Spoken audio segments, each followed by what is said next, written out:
नमस्कार दोस्तों, आपका स्वागत है अपने YouTube channel P for portfolio में। टेक्निकल एनालिसिस के सीरीज में आगे बढ़ते हुए बॉलिंजर बैंड और पिवट पॉइंट को समझने की कोशिश करेंगे और इसके माध्यम से हम सपोर्ट और रेजिस्टेंस को कैसे पता लगा सकते हैं उसके बारे में बात करेंगे। लेकिन उससे पहले अगर आपने चैनल को सब्सक्राइब नहीं किया है तो प्लीज सब्सक्राइब कीजिए और रेगुलर अपडेट्स पाने के लिए नोटिफिकेशन बेल को प्रेस कीजिए। साथ ही साथ टेलीग्राम चैनल को भी ज्वाइन कीजिए जिसकी लिंक डिस्क्रिप्शन बॉक्स में दी गई है।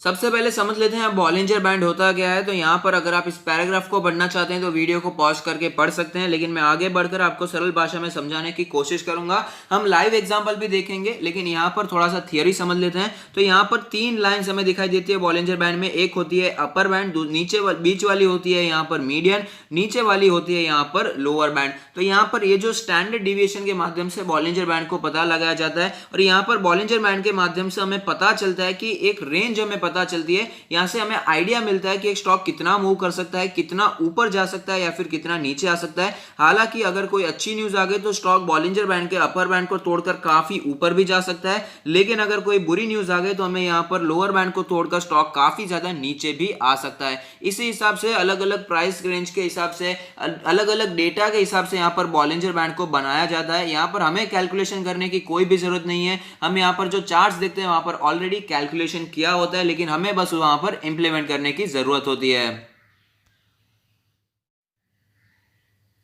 तो यहां पर अब समझ लेते हैं पिवट पॉइंट क्या होता है। अगर आप इस पैराग्राफ को पढ़ना चाहते हैं तो वीडियो को पॉज करके पढ़ सकते हैं, लेकिन मैं यहां पर आपको सरल भाषा में समझाने की कोशिश करूंगा। अलग अलग कलर्स के माध्यम से मैं समझाने की कोशिश करूंगा। एक तो होता है पिवट पॉइंट, अलग अलग प्राइस के एवरेजेस को लेकर पिवट पॉइंट बनता है। उसके बाद यहां पर हमें तीन रेजिस्टेंस के लेवल दिखाई देते हैं। ऊपर तीन रेजिस्टेंस के लेवल रहते हैं और उसी तरह नीचे हमें यहां पर तीन सपोर्ट के लेवल्स दिखाई देते हैं। तो इन्हें ही कहा जाता है पिवट पॉइंट्स, पिवट रेंज कहा जाता है। इसके माध्यम से हम पता लगा सकते हैं कि स्टॉक कहां पर सपोर्ट लेगा और या फिर कहां पर स्टॉक रेजिस्टेंस फेस करके नीचे आ सकता है। सब चीजों का लाइव एग्जांपल लेते हैं, चलते हैं चार्ट्स पर। वहां पर हम देखते हैं कि कैसे इन सब चीजों से हमें पता चलता है कि कौन से स्टॉक को कब बाय करना चाहिए या फिर कब सेल करना चाहिए। तो यहां पर रिलैक्स होकर चार्ट्स पर आ चुके हैं। बॉलिंजर बैंड और पिवट पॉइंट्स को समझने की कोशिश करेंगे। तो जून के महीना का मैं एग्जांपल लेना चाहूंगा जहां पर भयंकर तेजी हमें देखने को मिली थी। देखते ही देखते स्टॉक 550 के लेवल से 750 800 तक जाने लगा था। तो जब ऐसी भयंकर तेजी देखने को मिलती है तो जनरली जो अपर बैंड होता है वो काफी तेजी से ऊपर जाता है, लेकिन जब ऐसी भयंकर तेजी होती है तो जो लोअर बैंड होता है वो नीचे जाने की कोशिश करता है और मीडियन उन दोनों को एडजस्ट करने की कोशिश करता है। हम देख पाएंगे अपर बैंड काफी तेजी से ऊपर गया और यहाँ पर लोअर बैंड काफी तेजी से नीचे आता हुआ नजर आ रहा था। लेकिन जो ग्रेजुअल तेजी होती है, धीरे धीरे स्टॉक करके जब ऊपर जाता है तब हमें अपर बैंड और लोअर बैंड दोनों ही एक दिशा में जाते हुए नजर आते हैं और वही एक रियल तेजी मानी जाती है। यहां पर ऑपरेटर मूवमेंट हो जाता है जहां पर बहुत ही जल्दी तेजी आ जाती है, कोई भी रीजन के बिना। कोई भी रीजन नहीं था रिलैक्सो में इस तेजी के पीछे का, सिर्फ और सिर्फ ऑपरेटर का मूवमेंट था। तो आप देख सकते हैं बॉलिंजर बैंड कितना ज्यादा वाइड हो चुका था, पहले कितना ज्यादा सुकड़ा था उसके मुकाबले कितना ज्यादा वाइड हो चुका था बॉलिंजर बैंड। तो यहां पर बॉलिंजर बैंड में तेजी बरकरार रही और एक एक पॉइंट पर हमें यहां पर रेजिस्टेंस फेस करना पड़ा और उसके बाद गिरावट आती गई। और आप देख सकते हैं कैसे मीडियन ने एक बार लेकिन यहां पर सपोर्ट की तरह काम किया था।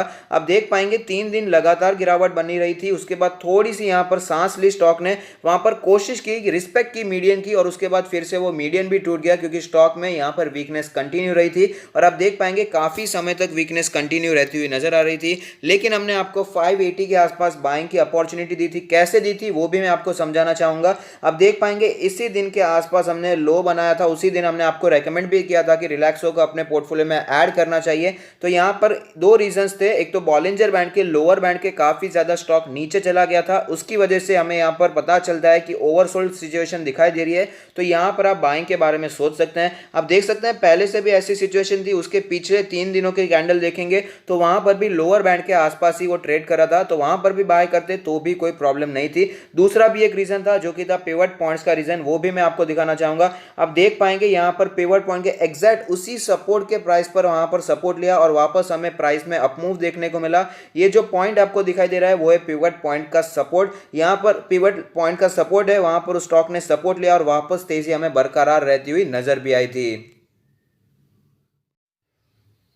तो हमने यहाँ पर बॉलिंजर बैंड के और पिवट पॉइंट की मदद से सपोर्ट पर कैसे बाय करना है वो तो जान लिया है, रेजिस्टेंस के बारे में भी जान लेते हैं। तो आप देख पाएंगे पिवट पॉइंट्स का जो फिलहाल का रेजिस्टेंस यहाँ पर दिखाई दे रहा है, उसी लेवल के आसपास हमें रिलैक्सो भी स्ट्रगल करता हुआ नजर आता है। यहाँ पर 3 दिनों से कोशिश कर रहा है कि स्टॉक ऊपर जाने की कोशिश करे, लेकिन वापस स्टॉक में गिरावट यहाँ पर कंटिन्यू हो जाती है। तो ये हम कह सकते हैं कि स्टॉक इस लेवल का रिस्पेक्ट कर रहा है, इस लेवल को यहाँ पर रेजिस्टेंस के तौर पर स्वीकार कर रहा है। यहाँ पर मैं ऐसा नहीं कह रहा हूँ कि तेजी नहीं आ सकती, तेजी जरूर आ सकती है, यहाँ पर हमें तेजी बरकरार रहती हुई नजर आ सकती है, लेकिन उसके लिए यहां पर पहले इस पिवट पॉइंट को तोड़ना पड़ेगा, वहां पर सस्टेन भी होना पड़ेगा।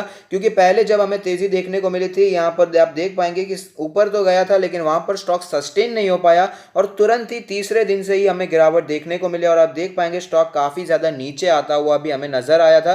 तो इसीलिए इन पॉइंट से हमें पता चलता है कहां पर रेजिस्टेंस के लेवल है, कहां पर सपोर्ट्स के लेवल है। इनके माध्यम से हम पता लगा सकते हैं कि कहां पर बाइंग की अपॉर्चुनिटी इमर्ज होती है और कहां पर सेलिंग की अपॉर्चुनिटी इमर्ज होती है। बॉलिंजर बैंड में भी एक बार रेजिस्टेंस हम लोग को फेस करना पड़ता है, वो कैसे फेस करना पड़ता है वो भी देख लेते हैं। तो यहाँ पर आप देख पाएंगे कि काफी ज्यादा वीकनेस हमें स्टॉक में देखने को मिली थी, यहाँ पर रिलैक्सो काफी ज्यादा वीक होता हुआ नजर आ रहा था, तब अपर बैंड के ओर जाने की कोशिश भी करता था, तो उसके पहले मीडियन पर ही यहाँ पर रेजिस्टेंस फेस करना पड़ रहा था। अब देख पाएंगे ये कौन सा टाइम है, जुलाई और अगस्त के महीने में हम देख पाएंगे जुलाई के टाइम में यहाँ पर स्टॉक में ऐसी सिचुएशन थी कि जब भी स्टॉक मीडियन के आसपास जाने की कोशिश करता तो वहां तब क्लोजिंग भी देखने को नहीं मिलती थी, उसी दिन हमें प्राइस में रिजेक्शन देखने को मिलता और स्टॉक प्राइस नीचे आता था। लेकिन जब स्टॉक में वापस स्ट्रेंथ नजर आई तो आप देख पाएंगे मीडियन को तो क्रॉस कर ले लिया है, यहां पर स्टॉक अपर बैंड की ओर जाने की कोशिश कर रहा है। तो इसी लेवल से हमें ट्रेंड को पता करना है, यहां पर कौन से लेवल पर स्टॉक रेजिस्टेंस फेस करता है। आप देख पाएंगे दूसरा एग्जांपल है, यहां पर भी अपर बैंड के आसपास स्टॉक को रेजिस्टेंस फेस करना पड़ा और उसके बाद हमें गिरावट देखने को मिली। तो यहां पर इन सभी चीजों को ध्यान में रख के upper band as a resistance face होता है और lower band as a support face होता है, और पिवट पॉइंट्स पर जो ग्रीन पॉइंट्स होते हैं वो एज ए सपोर्ट होते हैं और जो रेड पॉइंट्स होते हैं वो ऐसे रेजिस्टेंस होते हैं। सिंपल सी बात है, हमें यहां पर ज्यादा कैलकुलेशन करने की जरूरत नहीं है, कैसे इसे इंप्लीमेंट करना है और कौन से लेवल पर बाइंग या सेलिंग की अपॉर्चुनिटी निकल कर आती है यही जानने की कोशिश करना है। बाकी तो शेयर मार्केट में बहुत सारा ज्ञान है, जितना ढूंढोगे उतना कम है, लेकिन जितना आपको समझ में आता है, जितना हमें यूजफुल है उतना ही समझना चाहिए और आगे बढ़ना चाहिए, उस शेयर मार्केट के इस ज्ञान को यूज करना चाहिए और पैसा कमाना चाहिए। तो अगर आपको ये वीडियो पसंद आता है तो लाइक कीजिए, शेयर कीजिए, कमेंट कीजिए, सब्सक्राइब कीजिए और मुझे मोटिवेट कीजिए। Thank you, stay happy, happy investing.